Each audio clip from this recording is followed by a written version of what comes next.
Today I'm going to show you how to get started planting your very own seed starter kit.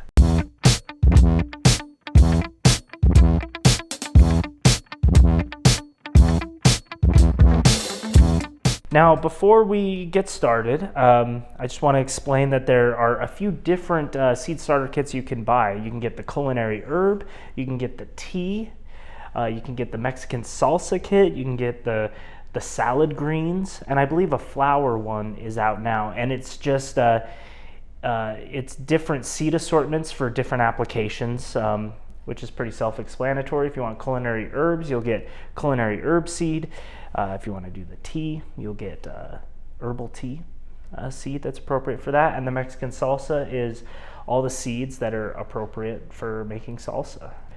And these all come in different tiers. There's a basic tier, a deluxe tier, and a premium tier. The basic comes with 6 seeds, the deluxe comes with 12, and the premium comes with 18. I'm going to use the culinary herb premium, so we have 18 seeds, but just know that with the different tiers will come a different number of plug trays, base trays, and domes, as well as your soil amounts that are appropriate for that number of seed. We'll have our base tray, so let's just pick that out, and then we'll take one plug tray, right, and we'll set it inside. And we have our handy little instructions that we can follow. Has some tips on the back as well for when it comes time to transplant and everything. Then we'll take our little soil pucks, and we'll generally just put 1 per cell. Let's just fill all of them up. And the next thing we're going to want to do is hydrate these. So what we'll do is we'll pour water into the bottom tray, and I'm just going to fill the bottom. That's about good. I think I put about 1.5 cups of water in there, maybe 2 cups. Instantly, your pucks will start to hydrate.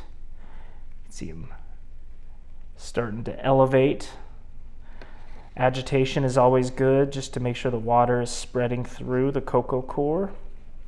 And sometimes, they'll vary a little bit, so you'll have a little extra in one, a little less in another, and you can just compensate a little bit. And all in all, I would say give it a total of 5 minutes to fully hydrate. As you can see, it's just been maybe a minute, and they're pretty well hydrated, but let's just let it sit for a few minutes longer.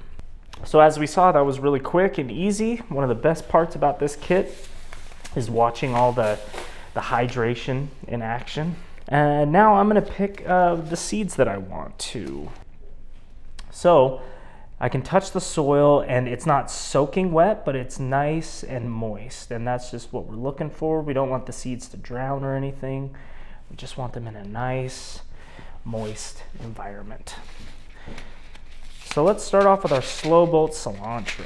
I'll just tear a corner, and I think I'm going to plant 2 because I have 12 cells here, and I picked 6 seeds.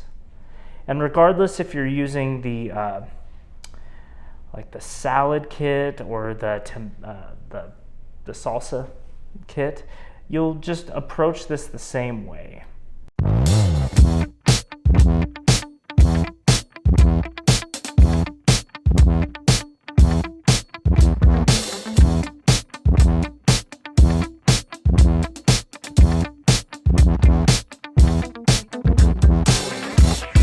And there you have it. I have my 6 seeds planted in my 12 cells. And the last thing we're going to want to do is take our dome and cover it just so that it gets a little bit of that greenhouse effect. It's a little more humid inside the dome. It won't evaporate as quickly. And it just creates the ideal germination environment for your seeds. And then you'll have seeds left over, and you just fold over your paper packet, store them for later. So the seed starter kit can last you a few years of gardening if you choose to grow the same thing every year. So good luck planting, and have fun.